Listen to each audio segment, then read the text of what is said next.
São 4 horas de... Não sei se estão conseguindo me escutar. Irmão Santinho, você está me Estou escutando? ouvindo. Está todo mundo me ouvindo? Ótimo. Pronto. Vamos iniciar o nosso estudo de hoje, pedindo a Deus a direção por esse estudo. E eu vou pedir à irmã Jailma que ore conosco, pedindo a Deus a orientação. Estão ouvindo? Sim. Oremos. Santo e eterno Deus, nosso Pai, te agradecemos por mais uma oportunidade de estarmos juntos, Senhor, para aprendermos mais a Tua palavra. Que o Senhor conduza todo esse estudo e que abençoe cada dia mais o pastor Abel e a todos que estão presentes. Em nome de Jesus, amém. Amém. Irmãos, hoje eu estou com uma dificuldade para participar do estudo. Eu estou dando essa abertura, mas eu vou precisar sair. Mas eu gostaria que os irmãos que vão assistir ajudem o pastor Abel, façam suas perguntas, façam as leituras aí, porque é muito boa essa parte de interação, tá certo? Porque a gente enriquece. E depois eu vou assistir o vídeo posteriormente. Lembrando aos irmãos que amanhã nós teremos nossa avaliação sobre os livros evangélicos e também a gente tinha colocado ali no grupo. E quem assistiu aos vídeos novamente, quem estava estudando e teve alguma dúvida, nós vamos pedir ao pastor Abel que possa fazer os questionamentos, que possa dar a oportunidade para os irmãos fazerem os questionamentos depois das 17, assim, quando ele concluir, aí no máximo às 17 horas, tá bem, pastor? Tá certo. Pronto. Eu vou ficar por enquanto ouvindo, só não vou poder estar interagindo no momento, tá certo? Mas por enquanto eu estou aqui no grupo, mas eu não vou poder estar interagindo no momento. Eu estou ocupada aqui, não tenho condições no momento, tá certo? Mas uma boa aula para todos. Deus abençoe.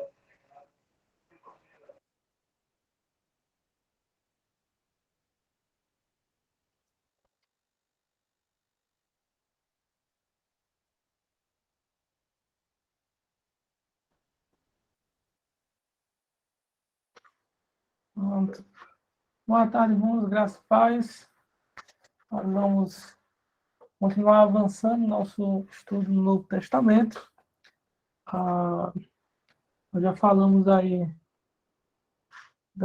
desde o começo, ali de Gênesis, né? Livro de Pentateuco, livros históricos do Antigo Testamento. Já começamos a falar dos evangelhos, falamos dos evangelhos, e agora vamos entrar nas cartas paulinas, né? Nós vamos pegar aquele composto ali de Romanos até Filemão, né? Um pedaço bastante grande dentro do texto do Novo Testamento. Então, obviamente, a gente vai ter que dar uma resumida em algumas cartas, né? Até para poder dar uma abertura do todo, né? Afinal, são só 4 aulas, né? Então, a gente vai tentar equilibrar isso aí para fazer essa coisa assim, mais interessante, tá? O apóstolo Paulo, ele é uma figura interessante no Novo Testamento, porque ele é um personagem que muda completamente a sua conduta dentro da história, né? Então, você percebe aí que antes, quando ele ainda não tinha tido um encontro com Cristo, ele era um perseguidor da igreja, né? Ele era uma pessoa que era totalmente contrário, ele tinha uma fúria, uma ira contra a igreja, que era completamente aversa àquilo que ele acabou se tornando posteriormente, né? Ele tem um encontro com Cristo ali no caminho de Damasco, onde o Senhor diz, ou pergunta a ele, Paulo, ou Saulo, Saulo, por que me persegues? E aí Saulo, ele passa a reconhecer a Jesus como de fato o Messias prometido para a sua nação e muda aí completamente a sua conduta, se tornando um propagador da mensagem do Evangelho. Talvez o maior missionário que o mundo já viu, né? Se deve a Paulo a evangelização de praticamente todo o mundo conhecido daquela época, né? Quer dizer, aquela área ali da Ásia Menor, né? Da Europa, parte da África, né? Então, Paulo, ele meio que abraçou, né? Tudo isso aí, fundando igrejas em todos os locais, né? Paulo era um cidadão romano, embora fosse judeu. Isso é um ponto interessante, porque algumas pessoas questionam em determinado momento que Paulo ele pede para ser julgado por César por ser cidadão romano. E aí entra aquela confusão. Mas Paulo não disse que era judeu, ou melhor, mais necessariamente um benjamita, né? Ou seja, da tribo de Benjamim, o judeu da tribo de Benjamim. Como é que ele era ao mesmo tempo judeu e romano? É bem provável que Paulo ele tivesse sido judeu por família, né? Porque o que acontece aí, né? Filho de judeu é judeu em qualquer lugar do mundo. Então, se nasceu nos Estados Unidos, ele é judeu, no Brasil ele é judeu, se nasceu no Japão, ele é judeu. Sendo filho de judeu, ele é judeu, né? Não é como nós aqui. Quem nasce no Brasil é brasileiro, né? Mas não é bem assim que acontece com o povo judeu. Então, Paulo era judeu, provavelmente não havia nascido na região da Judéia, tá? Nasceu provavelmente em Tarsis, né? Quando se fala de Paulo de Tarso, né? E Tarsis seria ali uma região que era contemplada pelo Império Romano, então quem nascia naquele local era de fato romano. Então Paulo ele absorve essa cidadania romana por nascimento, o que de fato era um privilégio naquela época, embora que até porque muitas pessoas muito ricos daquela época tentavam se tornar cidadãos romanos através de um alto custo, né? Eu não me recordo exatamente quem, mas em um dos julgamentos de Paulo, é perguntado a ele se ele é cidadão romano. Ele disse que sim. Diz, olha, eu consegui com muito dinheiro, né? E você teve essa... E você como é que conseguiu? Aí Paulo diz, não, eu sou cidadão romano de nascimento, tá? Então, Paulo, ele era judeu, por família, e romano, como a cidadania, por fato de ele não ter nascido exatamente na Judéia, mas numa região que contemplava o Império Romano. Tá? Ele era fariseu, é muito provável que os seus pais, né, até por serem judeus, talvez, ou só o pai ou só a mãe, tivesse esse apreço pela religião judaica, e aí coloca Paulo para aprender todas as doutrinas do povo judeu naquela região de Jerusalém. O grande mistério para nós é saber o porquê que Paulo a gente não sabe nada de Paulo no período que Jesus esteve aqui na Terra, o que é muito estranho para nós, mesmo que fosse algo assim, só como uma nota, né? Paulo ele só vem aparecer em Jerusalém ali no livro de Atos, né? Quando a igreja já está mais ou menos estabelecida, já tem diáconos ali colocados, e aí Paulo ele aparece ali na execução de Estevão. Né? É a primeira cena que Paulo é apresentado. Então fica uma dúvida aí em saber se Paulo ele estaria ou ele teria participado ali ou visto Jesus pessoalmente em vida. É muito provável que não. Tá? É muito mais provável que Paulo ele teria visto o Senhor somente ali no caminho de Damasco. Tá? Mas fica essa dúvida aí. Mas ele era um fariseu. Como fariseu, ele era um estudioso da lei, alguém que se preocupava em estudar a fundo a lei judaica, embora, obviamente, segundo o seu próprio entendimento. Né? Tinha essa dificuldade aí de entender a lei como de fato deveria ser entendida segundo a vontade de Deus. Né? Então, assim que o movimento da igreja começa a surgir, né? A igreja começa a ganhar adeptos, obviamente, o partido farisaico, ele começa também a tomar uma certa situação de confronto, né, com a igreja, né? os fariseus eles começam a perseguir a igreja, não só os fariseus, mas em especial os fariseus, tá? E eles começam a perseguir a igreja ali, e, obviamente, Paulo ele se torna um desses perseguidores, mas assim, ele se torna um perseguidor mais incisivo. Ele não se contenta em perseguir a igreja só em Jerusalém. Ele pede autorização para as autoridades judaicas para que ele possa sair ali de Jerusalém e perseguir os cristãos em outras localidades. Se você observar no livro de Atos, no capítulo 8, versículo 1, por causa da intensidade da perseguição que se dá ali em Jerusalém, os cristãos eles começam a se espalhar por diversas regiões. Aí eles começam a ir para outros locais, o que, de certa forma, é bastante benéfico, né? Porque a fé cristã não ficaria mais reclusa a aquele determinado local, mas acabaria ganhando os contornos, né?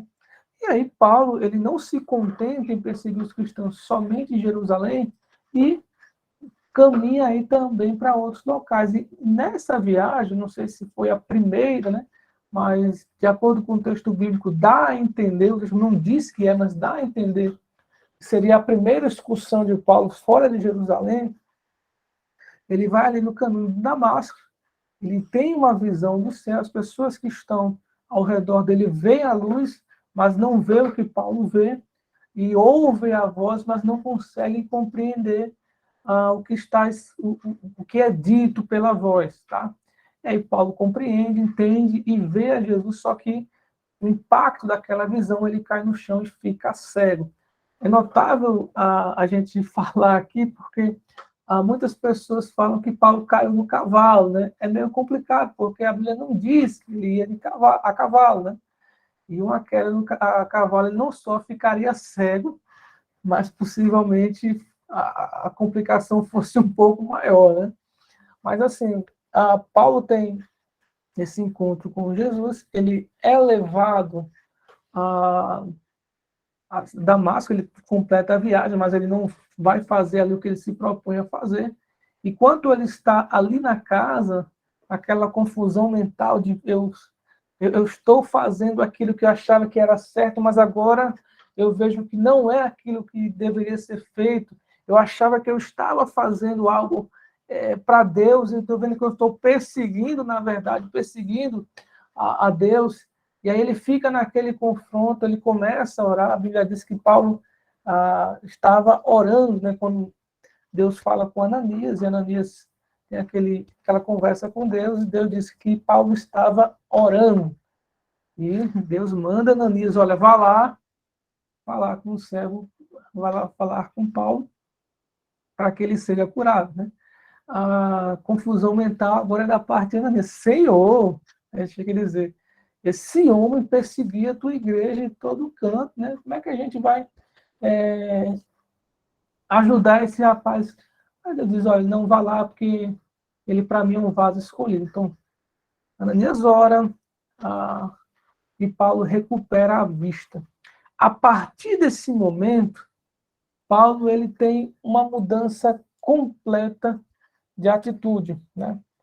A Bíblia diz que ele passa 3 anos, né? Ele mesmo diz que passou 3 anos aprendendo com o Senhor, né? E aí ele volta para Jerusalém para ali ter o primeiro contato com os discípulos de Cristo. No primeiro momento, ninguém quer receber Paulo, né? Ninguém se sente à vontade de estar com Paulo. Afinal, as notícias sobre Paulo eram as mais terríveis. Ele é o perseguidor da igreja, ele deu voto para que muitas pessoas morressem, né? Ou tivessem seus bens confiscados, enfim. Paulo, ele era uma figura mal vista pela igreja. E era natural que as pessoas tivessem uma certa recusa dele. Mas aí surge um homem em especial, chamado Barnabé, que abraça Paulo e traz ele para o convívio da igreja, né?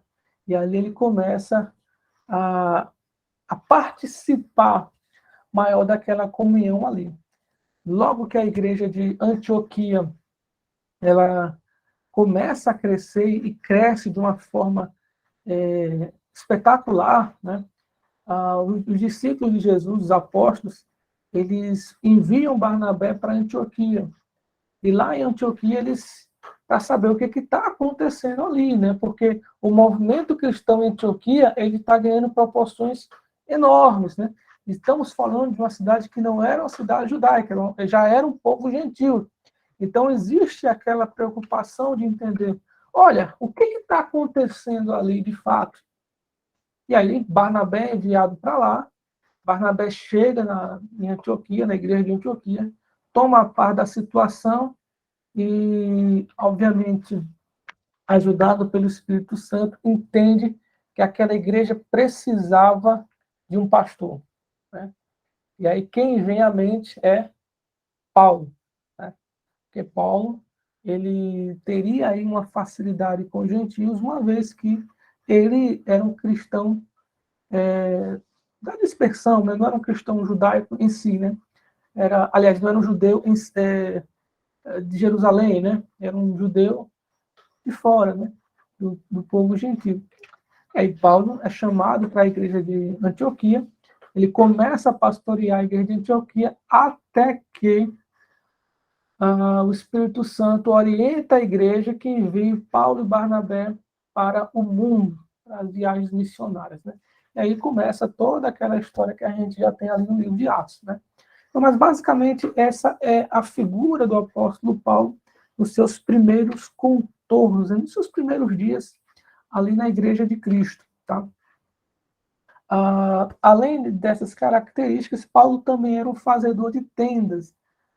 Essa era a sua profissão. Sempre que ele chegava em uma determinada cidade, ele começava a produzir, porque ele precisava se manter ali, né? Mas ele também pregava o evangelho naquele local, tá?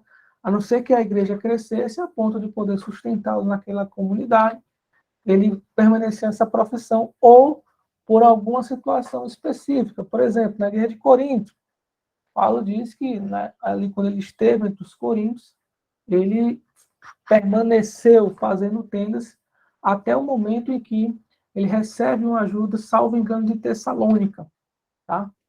Então, Paulo, ele tinha essa profissão de fazedor de tendas, né? Também ele recebeu um chamado especial para evangelizar os gentios. Ele tinha como a meta principal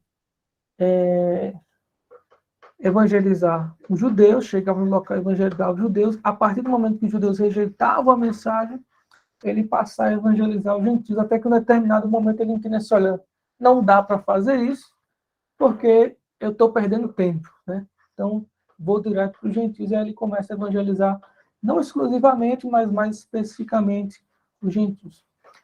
Outra característica muito importante de Paulo é que Paulo, ele, até pelas suas características, ele conseguia transitar de uma maneira muito interessante entre esses três mundos, né? O judeu, o helenista e o romano. Judeu por filiação, helenista por cultura e romano por ser cidadão romano. Então, Paulo, de fato, era um homem que predestinado, né? A gente pode dizer assim, por Deus, para levar essa mensagem de salvação. Porque ele conseguia ter livre trânsito nessas três principais correntes do mundo antigo, né? Eram as três principais culturas daquela época, né? Os judeus, com toda a sua cultura ali de Antigo Testamento, lei, etc. O helenista, com aquela cultura um pouco mais aberta à filosofia. Paulo, ele consegue também dialogar com aquilo ali. E o romano, porque a lei romana, o Império Romano, era o que dominava naquela época. Então, Paulo tinha essa facilidade de transitar entre esses três mundos, e isso facilitou bastante a pregação do Evangelho. Tá? Segundo Michael Grant, eu acho que é assim que se pronuncia o nome dele, ele afirmou o seguinte: sem o terremoto espiritual que ele, no caso Paulo, causou, o cristianismo provavelmente nem teria sobrevivido. Né? É uma afirmação forte, tá? Porque a gente está falando, obviamente, dentro de um contexto humano. Né? Né? Paulo ele era muito especial, foi por causa de Paulo. A gente sabe que, no final das contas, Deus é quem tem a palavra final, o que conduz as coisas segundo a sua vontade, né? Mas, obviamente, quando a gente fala sobre Paulo, a gente entende que Paulo ele teve essa capacidade de passar a mensagem para todas as pessoas, né? Veja, a irmã já me perguntou se há relação do nome Saulo e Paulo. Sim, tá?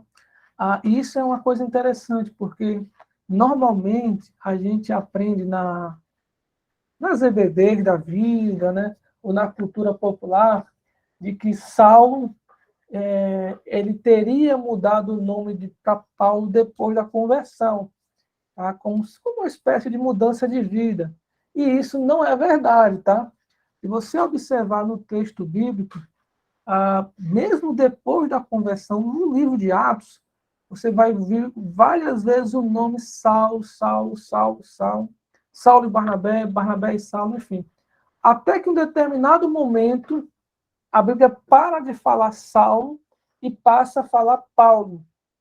E aí, por que essa mudança? Porque Paulo agora passa as viagens missionárias, ou seja, ele começa a sair da sua região e vai para o mundo gentil. E aí, no mundo gentil, o nome Paulo ficaria mais apropriado. Por quê?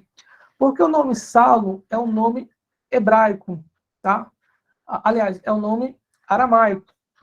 E o nome Paulo seria o seu nome grego. É o mesmo nome. A diferença somente é de local. É como a gente diz, por exemplo, Tiago, né? Tiago é em português, mas em inglês é James. É o mesmo nome. E em hebraico é Jacó. Tá? Para os que não sabem, Tiago é o mesmo nome que Jacó, tá? Só para conhecimento. Assim como Josué, que é o nome hebraico, é o mesmo nome para Jesus em aramaico, tá?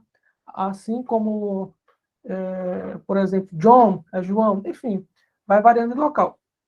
O nome de Paulo seria Paulo em grego, Saulo em aramaico e Saul em hebraico, tá?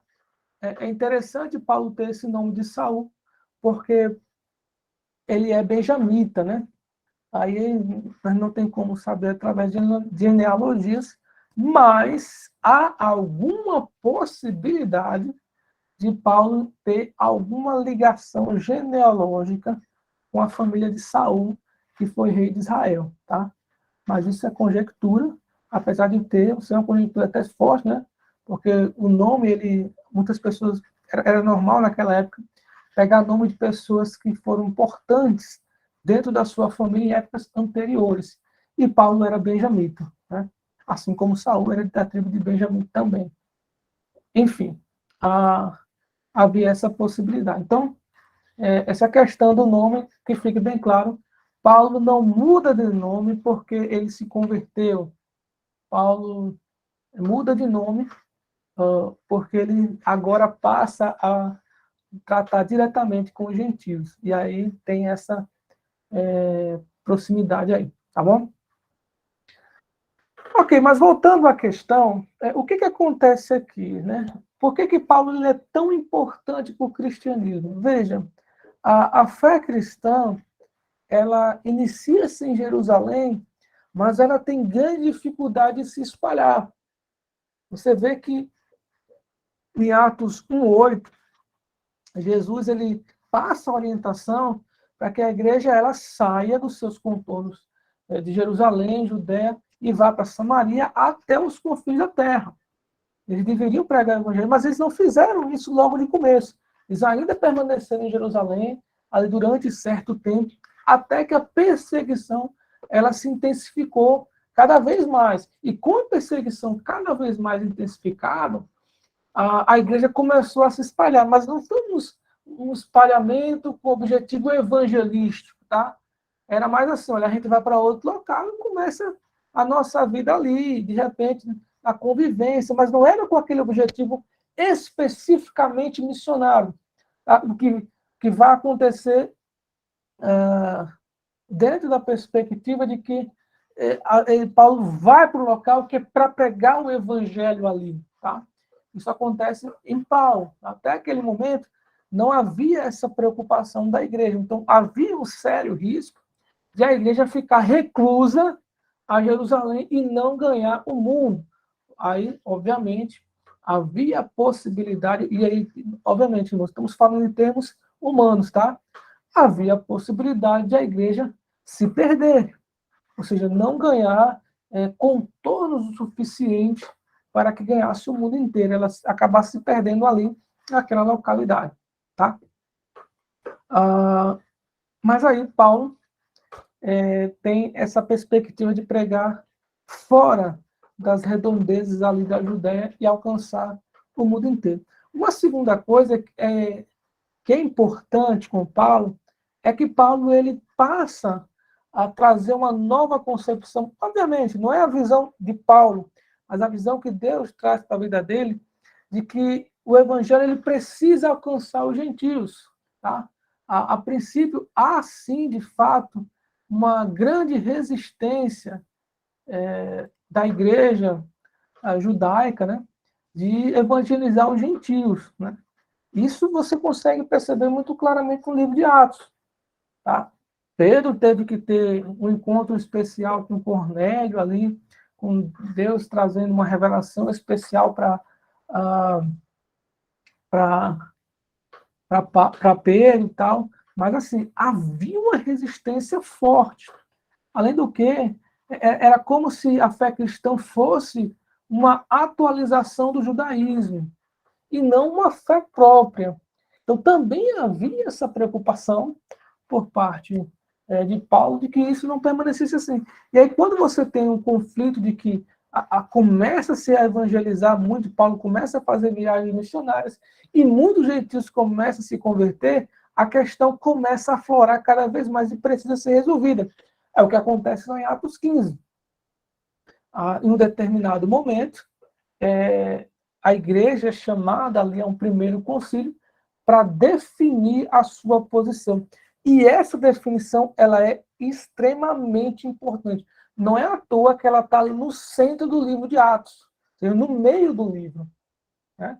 E ali se define o caminho da igreja. Se em Atos 15 a igreja não tivesse tomado o partido de Paulo, tivesse tomado o partido dos judaizantes, aí sim, a igreja ela teria desaparecido no primeiro século, porque ela se tornaria uma seita judaica. Mas como a igreja se liberta daquelas concepções judaicas e abraça o mundo gentílico, obviamente, né, eles dão um recado, olha, se abstenham da imoralidade sexual, se abstenham do sangue e tal, né? Mas eles abraçam o mundo gentil, a igreja conseguiu ganhar o mundo. Se eles não fizessem isso naquele momento, certamente a igreja teria sido destruída, tá? Mas, obviamente, estamos falando, é bom sempre frisar isso, estamos falando em termos humanos. É claro que, em última instância, nós entendemos que Deus é quem tem, ou quem conduz a história. Tá? E aí, quando Paulo chegava em um determinado local, ele construía uma igreja ali, ele plantava uma igreja ali, a igreja crescia, em determinado momento, Paulo começava a perceber que aquela igreja já podia caminhar com as próprias pernas, e aí ele colocava pessoas naquele local, pastores, diáconos, enfim. A igreja começava a caminhar com conta própria, Paulo deixava aquele local e ia para procurar outros locais para continuar pregando. Mas mesmo assim, ainda havia um certo laço de Paulo com essas igrejas, tá? E é por isso que você tem as cartas que o apóstolo Paulo escreve. A grande maioria, falando de cartas para a igreja, para as igrejas, havia uma preocupação de Paulo com algum tema específico que acontecia naquela igreja, tá? Então, por exemplo, a igreja de Gálatas, ou melhor, as igrejas da região da Galácia, né? Havia um problema de que estava começando a se filtrar naquela região pessoas que afirmavam que era necessário cumprir a lei para ser salvo. E aí Paulo vai falar, ou mandar uma carta para aquelas igrejas, para que eles voltem ao caminho da salvação pela fé, tá? Pela graça. Ou seja, ele continua com essas ligações, com esses laços com essa igreja, através dessa relação aí. E, muito provavelmente, Paulo foi martirizado no governo de Nero, tá? Aí por volta do ano 65, 66 da nossa era, tá? Provavelmente decapitado, né? Obviamente, Paulo, como cidadão romano, não poderia ter sido crucificado. Então, seria uma morte mais ou menos dolorosa, né? Por ele ser um cidadão romano. Então, Paulo, essa é basicamente a vida de Paulo, tá bom? Se tem alguma dúvida, pergunta. Se não tem, vamos passar para as cartas, tá?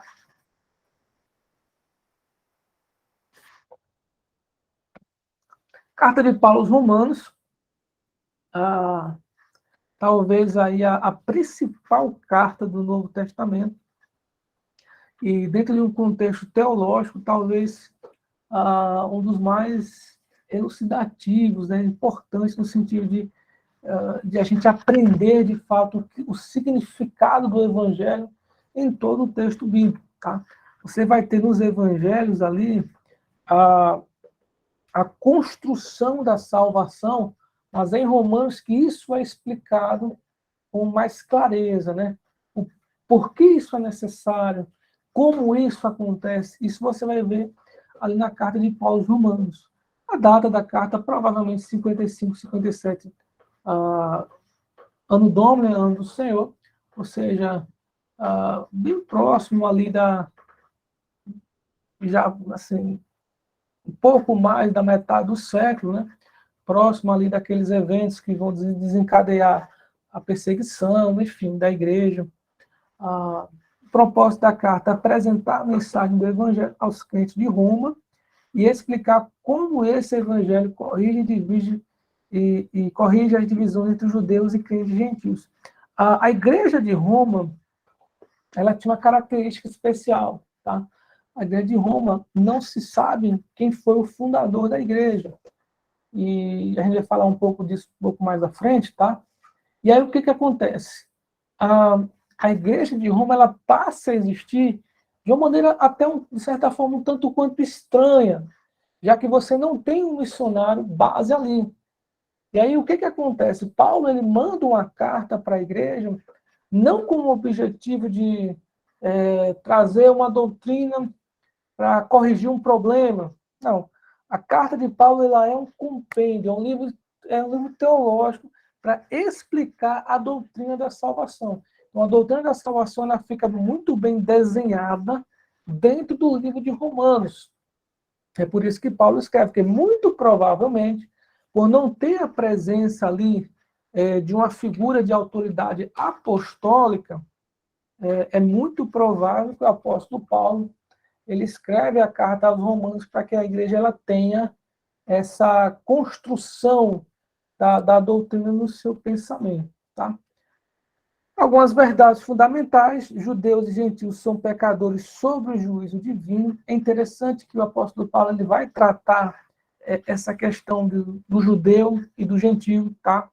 Porque havia uma um certo entendimento, inclusive até os dias de hoje, tá? Algumas pessoas ainda entendem assim, de que os judeus eles seriam mais especiais que os outros diante de Deus. Só que Paulo vai explicar que não é bem assim. Todos os dois grupos são pecadores. No caso de judeus, pior, porque o judeu tem o conhecimento da lei. Mas também, tanto o judeu quanto o gentio, eles recebem a justificação pela fé e não pelas obras. Tá? Então, essa relação de fé e obras, ela começa a ser desenhada também na Epístola dos Romanos. Tá? Não é pelaquilo que você faz que você vai alcançar a salvação, como criam os judeus. Né? Os judeus guardavam a lei sob a perspectiva de ser salvo a partir dessa guarda da lei. E aí Paulo vai mostrar que tudo isso aí não tem muito propósito, né? Não tem muita utilidade, uma vez que a salvação ela se dá a partir da fé em Jesus Cristo, né? Só que aí a obra se apresenta ali como um reflexo da salvação que o crente já tem. Então a santificação ela conduz à glorificação, a que conduz à glorificação ocorre mediante a dependência do Espírito Santo. Então, a partir do momento que você é salvo, o Espírito Santo passa a habitar na sua vida e vai trabalhando na sua vida para que você consiga chegar a, a uma vida correta diante de Deus, mas você já está salvo lá atrás, né? A salvação ela é anterior à santificação. E isso é um ponto fundamental da doutrina evangélica, né? Dos evangelhos. Você é salvo e a partir dali você cresce em santificação. Não é que você recebe a salvação como prêmio daquilo que você fez, né? A salvação ela é anterior à santificação em si, tá? Como Cristo é apresentado em Romanos, em Romanos você consegue ver muito bem desenhado, o apóstolo Paulo ele consegue trazer isso em cores vivas, né? A salvação como um drama cósmico, né? Ela começa ali desde a queda em Adão, quando o ser humano ele peca e a partir dali ele passa a ter esse comportamento, essa natureza pecaminosa lá em Adão, e isso vem sendo transmitido através dos séculos. Só que em um determinado momento surge aquele que se torna ali o segundo Adão, no sentido de um personagem que encabeça o novo modo de viver, né? uma nova redenção, e aí aqueles que estão em Cristo se tornam novas criaturas. Então, você tem esses dois polos, né? Aqueles que ainda estão em Adão, ou seja, aqueles que não estão salvos, né? Aqueles que estão perdidos, e aqueles que estão em Cristo, né? Então você acaba tendo essa diferença aí desses duas cabeças. Cristo também é apresentado como meio dado por Deus para executar sua misericórdia sem que deixe de ser justo.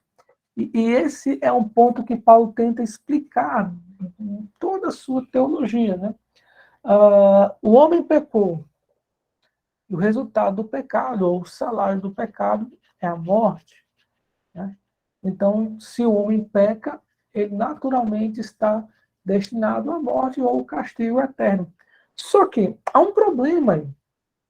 E o problema é que todos pecaram. Então, se todos pecaram, todos estão perdidos. Ninguém poderá ser salvo. E como você vai conciliar essas duas situações, né? Como é que você vai conciliar a ideia de que ninguém pode ser salvo? Só que aí entra um outro composto. Mas Deus ama a sua criatura. Mas ele é justo. E agora, como é que ele pode salvar aquelas pessoas que ele ama, mas que por sua justiça lhe obriga a dizer que são pecadores e por isso passíveis de condenação? A justiça de Deus, ela exige que os pecadores sejam condenados, mas o amor de Deus deseja que eles sejam salvos. E como é que ele consegue conciliar esse meio tempo? Como é que ele consegue satisfazer a sua justiça? Como é que ele consegue ser justo ao mesmo tempo que ele é justificador daqueles que creem? E aí onde entra Cristo na história, tá?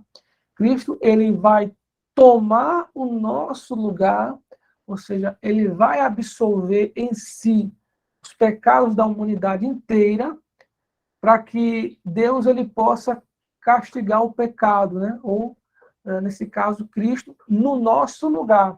Cristo ele entra como nosso substituto.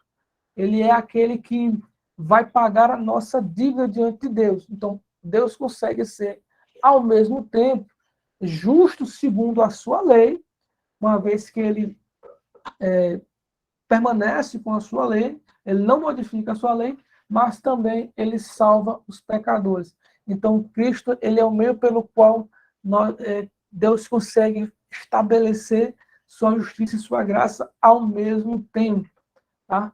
E aí, obviamente, com a condicional de que aquele que crê recebe essa salvação. Tá? Ao mesmo tempo que Cristo também é um fator unificador, né? Ele vai destruir aquela separação que havia entre judeus e gentios. Né? Não é mais duas nações ou dois povos, mas agora um único povo, que é o povo de Deus. Né? Seja gentio, seja judeu, não importa. Essas divisões não existem mais, não tem mais qualquer propósito.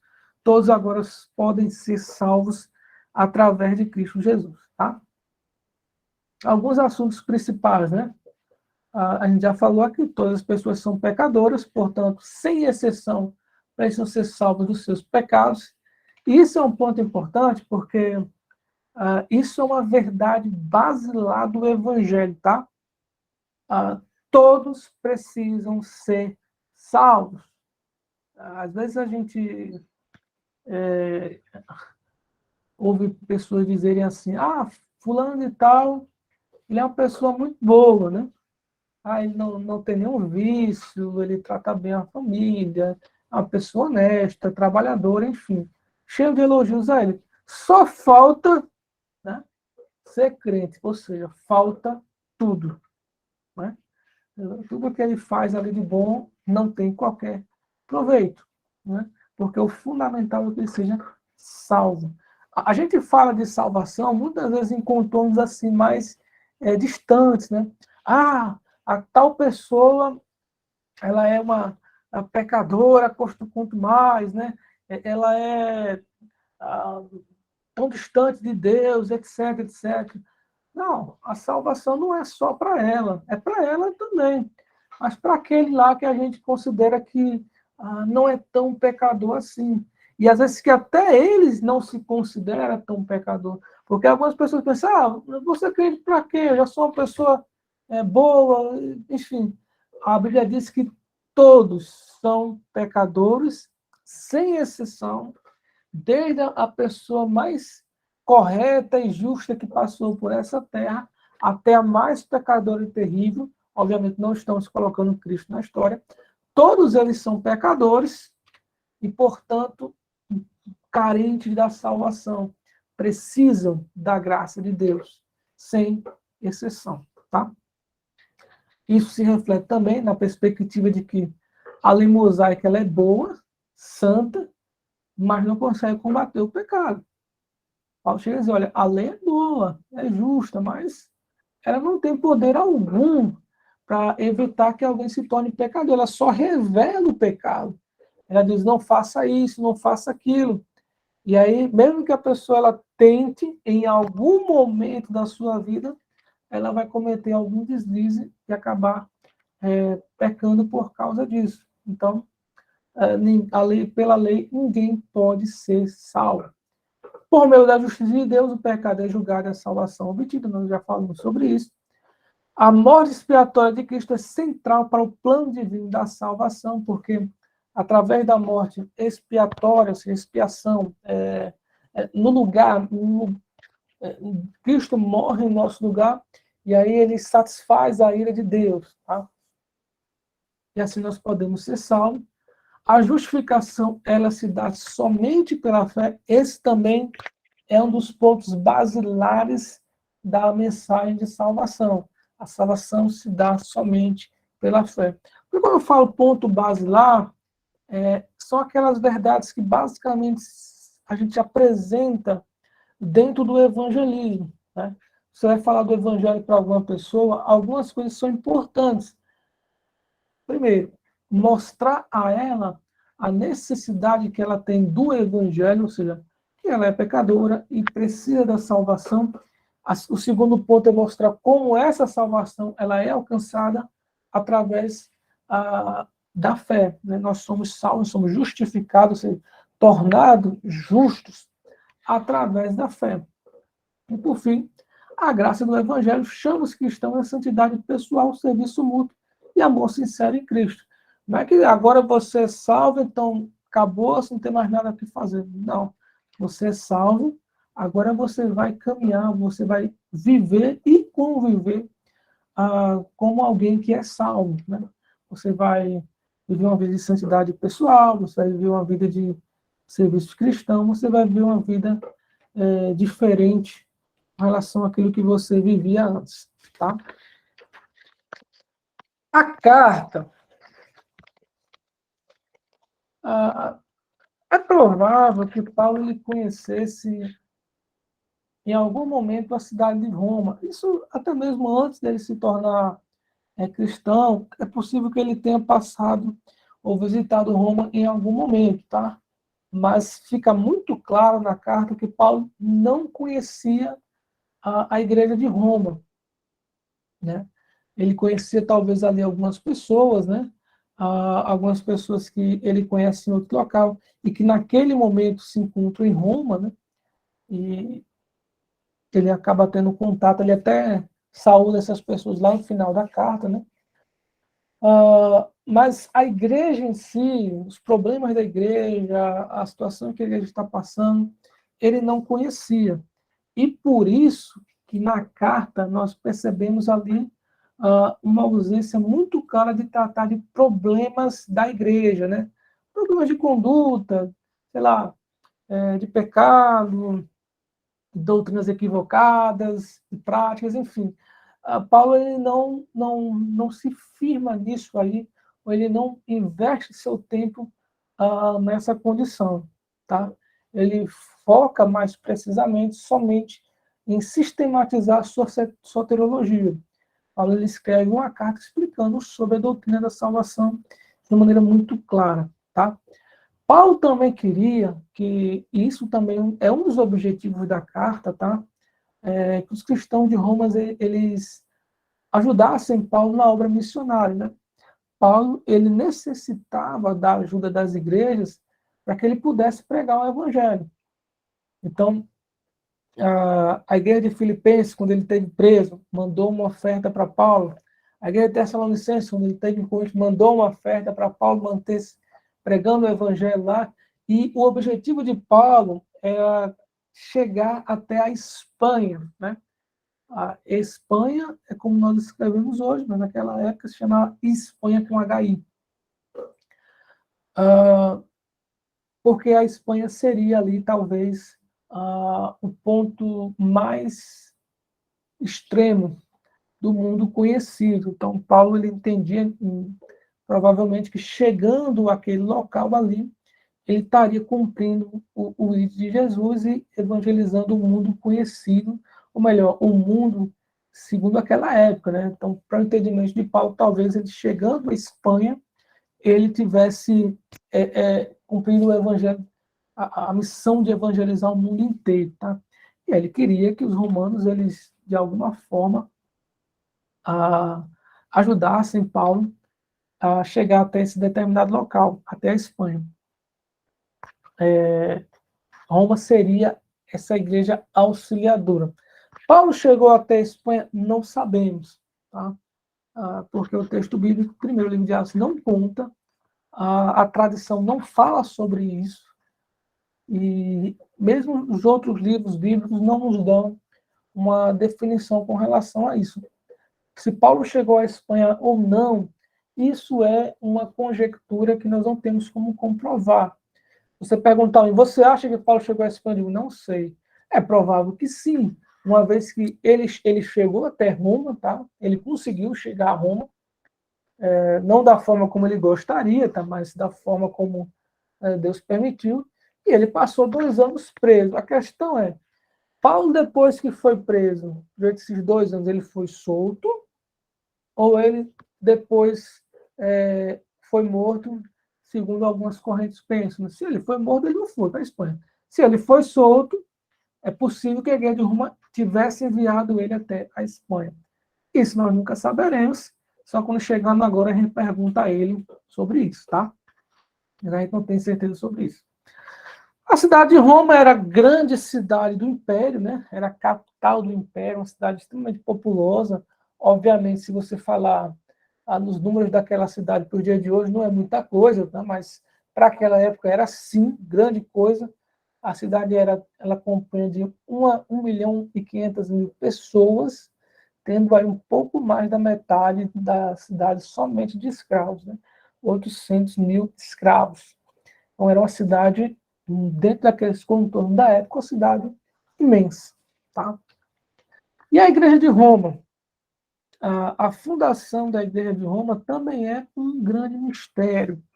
A Igreja Católica Romana, ela vem em sua tradição insistindo na tese de que a Igreja de Roma foi fundada por Pedro, tá? Eles defendem isso justamente porque eles entendem que Jesus ele deixou a Pedro a responsabilidade de dirigir a Igreja de Cristo no contexto geral. E aí Pedro teria ido a Roma e fundado a Igreja de Roma ali.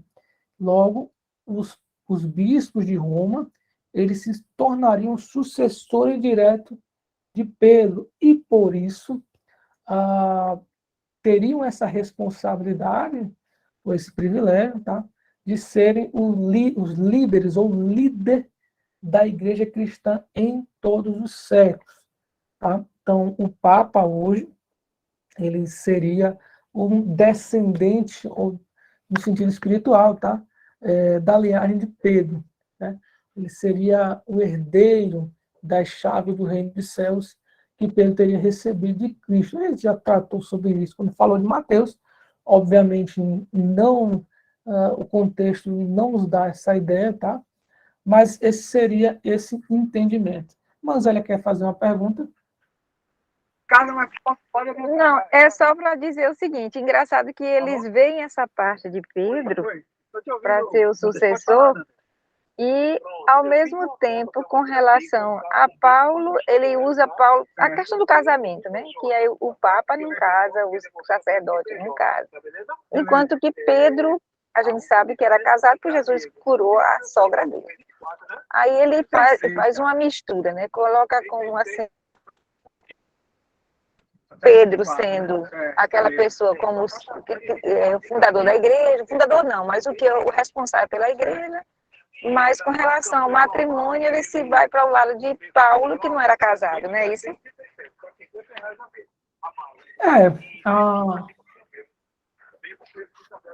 Na verdade,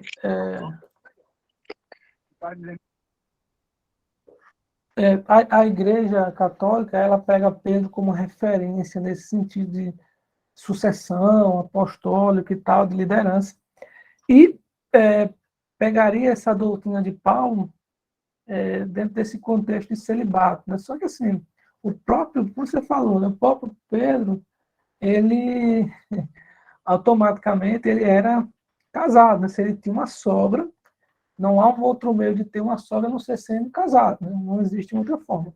E aí ele não consegue fazer essa ligação. É, de fato, hipocrisia, né? Não deixa de ser. Mas essa doutrina do celibato, ela ganha muitos contornos ali no período da patrística, como se fosse uma espécie de santidade especial. Né? No primeiro momento, eles passam a entender que a condição de celibato seria mais santa do que a condição de casado, tá? Embora não proibissem o casamento em si. Mas como isso começou a ficar cada vez mais evidente, começou a exigir que os padres não fossem casados. E aí houve, de certa forma, essa proibição. Mas hoje, é interessante que hoje a Igreja Católica ela já passa a aceitar em determinados locais que o padre possa ser casado. Isso é interessante, porque isso é uma abertura de coisas que são muito enraigadas na igreja, né? Salvo engano, naquela região da Amazônia, ali, enfim. Um tempo desse estavam falando sobre isso. Que a igreja é novidade. Mas não é para todo local, não, e nem é para toda situação, não, tá? São para determinados locais, devido à necessidade do local, eles estão começando a aceitar isso aí, tá? É bom, positivo, porque eles vão melhorando aí, né? Pelo menos em algumas coisas na doutrina deles lá, né? Mas, realmente, essa separação de não pode ser casado porque Paulo não era casado, enfim, mas eles também têm esse fundamento de Pedro, é uma coisa complicada. Eles procuram absorver essas duas figuras, né? De Pedro como fundador e Paulo ali como alguém que solidificou a igreja de Roma, né? Mas isso é muito difícil, assim, historicamente é complicado e até pela própria carta que Paulo escreveu a Roma, né? A igreja de Roma, né? A própria conduta de Paulo. Paulo fala isso na própria carta, que ele não tem como característica construir sobre fundamento alheio. Ele estaria sendo completamente incoerente se ele escrevesse a carta à igreja de Roma que houvesse sido fundada por um apóstolo Pedro. Tá? Porque ele até poderia escrever, mas ele não poderia dizer mais que ele não edifica sobre o fundamento alheio. Tá? Porque se a igreja foi fundada por Roma, e ele escreve a igreja de Roma, ele estaria fazendo exatamente aquilo que ele alega não ter. Então, assim, dizer que a igreja de Roma foi fundada por Pedro é contradizer a própria afirmação de Paulo de não construir sobre fundamento alheio. E também um outro fato gritante, né? Paulo não cita em nenhum momento a Pedro na carta, tá? Nem nas saudações. Saudações ele cita várias pessoas, não cita Pedro. Se Pedro tivesse sido fundador daquela igreja, ou estivesse ali naquele momento, era natural que a primeira pessoa que Paulo deveria saudar seria Pedro. Mas Paulo não saúda Pedro, né? Obviamente porque Pedro não estava lá, ou nunca esteve lá, pelo menos até o momento em que a carta foi escrita a ele, né? Ou foi escrita à igreja de Roma, né? Então, assim, é realmente muito improvável que Pedro tivesse fundado a igreja de Roma. É praticamente impossível, inviável dentro dessa conjectura, tá? Agora, assim, embora Pedro não tenha fundado a igreja de Roma, nós temos, sim, uma forte documentação histórica, né? De que, da tradição, enfim, de que em algum momento Pedro esteve em Roma, sim, tá? Não antes, não na fundação da igreja, tá? Não até Paulo escrever a carta a Roma, a igreja de Roma, mas ele em algum momento esteve, até porque ele foi martirizado lá, muita tradição falando sobre isso, né? É provável que o Evangelho segundo Marcos ele tenha tido origem ali em Roma, né? Através das escritas das memórias de Pedro. Então, assim, é muito provável que Pedro foi a Roma e pregou ali durante um tempo, mas que Pedro fundou a igreja de Roma é praticamente impossível dizer isso, tá? Então, a igreja católica, ela, de fato, está completamente equivocada sobre esse aspecto. A verdade é que a fundação dessa igreja continua sendo um mistério, uma vez que provavelmente não temos nenhuma raiz apostólica como fundação. Ninguém se apresenta ali como fundador da igreja de Roma. E também pelo fato de Paulo se preocupar em doutrinar a igreja. E isso também é um ponto importante, tá? Porque, assim, se o objetivo de Paulo fosse somente pedir uma ajuda à igreja para que ele pregasse a tese, não faria sentido Paulo querer pregar doutrina na igreja dos outros, tá? Não faz sentido. Se a igreja tivesse uma forte base doutrinária, não fazia sentido Paulo ser tão claro com relação à doutrina da salvação. Então, assim, realmente, novamente, não faz sentido a igreja, não é só Pedro, não, é qualquer outro apóstolo ter fundado a igreja de Roma. Não faz qualquer sentido. Muito menos Paulo, porque Paulo está escrevendo uma igreja já formada, da qual ele não conhece. E Paulo deixa isso claro na carta. E aí a pergunta é: quem fundou, ou como a igreja de Roma foi fundada? Tá? Esse é, talvez, aí o grande mistério da humanidade, né? Mas, obviamente, temos as conjecturas e temos as pessoas também que vão, de certa forma, pensar nisso aí, tá? A tradição mais provável vem de um escritor lá do quarto século, de nome aí, eu não sei pronunciar, tá? É a tal de Ambrosiaster, ou alguma coisa assim. Segundo ele, a igreja ela iniciou a partir do momento em que aqueles cristãos,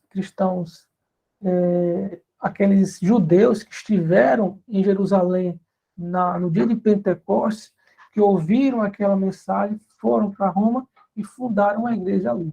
Tá? Ou seja, o que acontece aqui? Na festa de Pentecostes, e você consegue perceber isso com muita clareza no texto bíblico, vem judeus de todo o mundo participar daquela festividade, tá? De todos os lugares, né? Inclusive de Roma, para participar da festa do Pentecostes. E nesse dia da festa, os discípulos recebem o Espírito Santo, né? E eles passam a pregar o evangelho ali, cada um na sua língua e as pessoas ouvindo ali na sua língua materna, né? É muito provável que nesse momento muitas pessoas que estavam de outros locais, inclusive de Roma, ouviram a mensagem da salvação e foram salvos ali. E aí voltaram com essa mensagem do evangelho para seus locais. Entre eles, pessoas que moravam em Roma.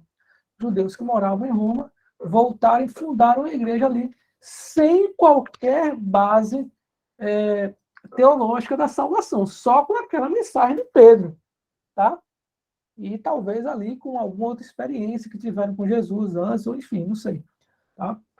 E ali formaram uma igreja ali. Ou seja, essa igreja não teria sido formada pelos apóstolos, teria sido formada por essa experiência ali. E aí, quando Paulo ele escreve essa carta, ele sabedor dessa situação, e aí isso explica o fato de Paulo ter escrito uma carta doutrinária, que era para explicar à jovem igreja de Roma os caminhos da salvação, né?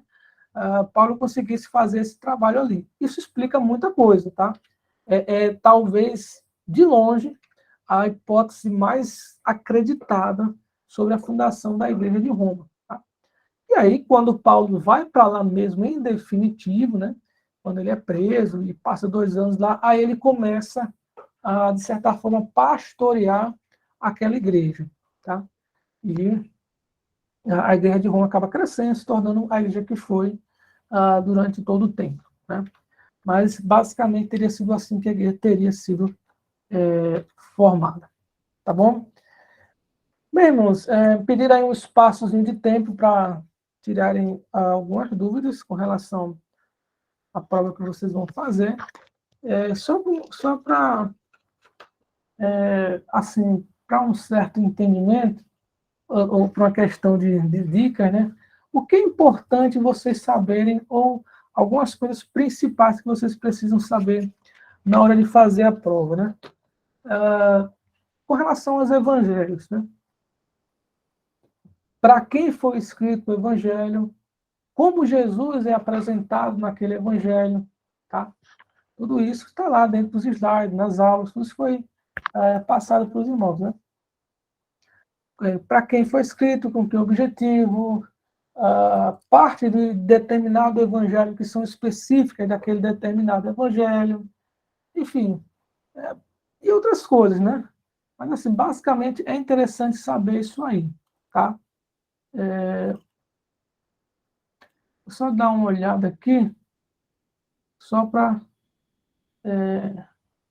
sim, falar também do mundo, da plenitude dos tempos, como era o mundo ali até a chegada de Jesus, né? O porquê que o mundo estava preparado, o que se quer dizer quando diz que o mundo estava preparado para a chegada de Cristo, né? Entender essa questão da aliança, quando ela se firma, tá? Essa questão do evangelho, por que evangelho, o termo evangelho é superior ao termo biografia, tá? Deixa eu ver mais. Sempre isso aí, por favor, Algumas, essa questão, a diferença de biografia para evangélica, eu não estou lembrando, não. certo. A biografia, ela basicamente é a história de vida de uma pessoa, né? Ela se foca na vida de alguém, do nascimento até a morte, tá? Mas no caso do evangelho, o que você tem de enfoque, na verdade, é a, a mensagem ou a obra de Cristo, né? Então, o evangelho é a boa nova de salvação, é trazer a mensagem de salvação às pessoas. E a mensagem de salvação, o evangelho é a boa nova, né? Então, assim, quando você traz o termo evangelho, você está focalizando, obviamente, na pessoa, né, de Jesus Cristo, mas mais especificamente na obra que ele tem para trazer. Tá? A biografia não. A biografia é focada na obra, né, na vida de Cristo. Tá? E assim, honestamente, o objetivo dos evangelhos não é esse. Tá? O Evangelho de Mateus pega ali uma história do nascimento de Jesus e depois parte, talvez, ali para os 3 anos finais. Tá? O Evangelho de Lucas pega nascimento, uma parte da infância, mas já pula os 3 anos finais. O Evangelho de Marcos, muito mais. E João também. E Pastor, tanto que a própria Jesus disse que ele não queria a glória para ele, né? Ele queria só explicar como é que seria o reino de Deus e como as pessoas precisavam fazer, o que a pessoa precisava fazer para entrar nesse reino, participar desse reino, né? perfeito. Né? E assim, e concluindo, né, a própria crucificação de Jesus, a Semana Santa, né, chamada ali, ela ocupa um espaço extremamente desproporcional quando se tratando dos outros evangelhos. Né? Por exemplo, João 13, né, aliás, João 12 já está falando da sexta-feira anterior à crucificação de Jesus. Tá?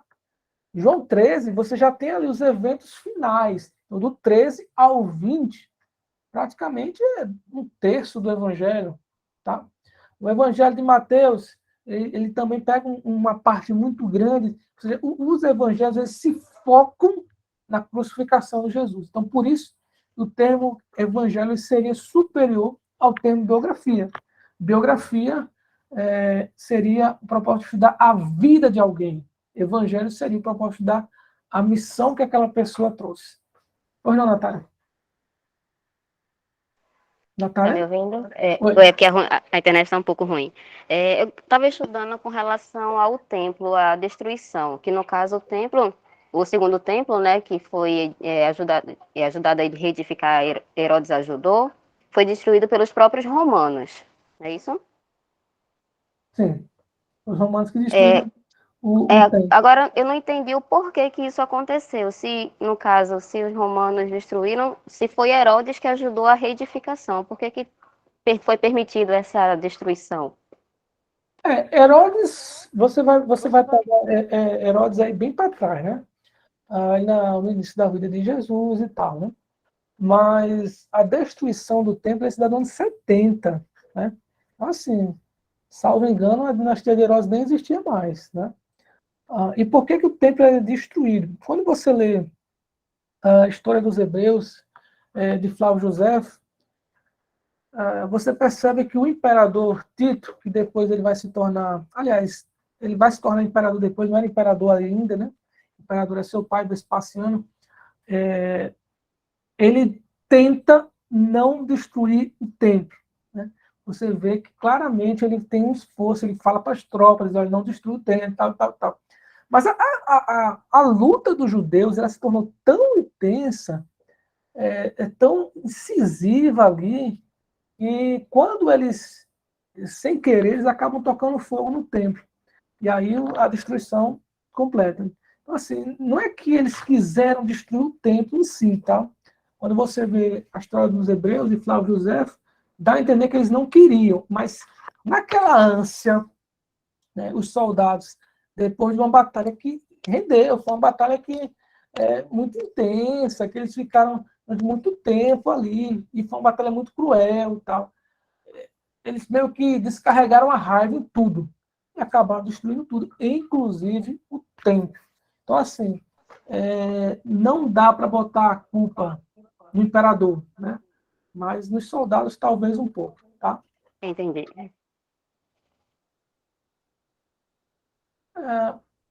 Bem, mais essas coisas que a gente falou, né? Falar um pouco do Evangelho de João também, né? Como ele foi construído, né? Ou produzido, né? O objetivo do livro de Atos, né? Enfim, basicamente isso, né? Sabendo isso aí, já dá para fazer uma boa prova. Basicamente tudo. Mas ainda tem algumas coisas, tá? Porque são 20 Mas não questões. tem aqueles percentuais, não, né? Aqueles percentuais, não sei quanto por cento de Lucas tem, aquela parte ali, não dá para gente decorar, não. Decorar. Também espero que não tenha, não, Decorar, mas eu eu fiz o quero dizer desenho. eu tô, Não, decorar meu Deus, você não eu precisa dei uma decorar, não. lida, eu Agora, dei uma lida. o que é necessário que vocês saibam? Por exemplo, qual é o livro que tem mais coisas nos outros livros? Né? Qual é o livro que ele se apresenta mais nos Marcos, outros? né? Marcos. Né? Qual o livro que tem mais proximidade um com o outro? Né? Desses três, só tem De quê? Que foi outra pergunta, não né? nesse livro aí, Marcos ele está nos dois. Mas dentro desses outros dois que sobraram, Mateus e Lucas, tem um que é mais próximo a Marcos. Tem mais coisa ali. Mateus. Né? Mateus, né? E Lucas é o maior. outra coisa, Tem mais coisa do que os outros. é interessante saber que existem histórias que são exclusivas de cada um. Né? Então, quais são as histórias exclusivas de Mateus, exclusivas de Lucas, exclusivas de Marcos? Tá? Eita, vai ter isso, misericórdia. Vou ter que rever um bocado de coisa ainda.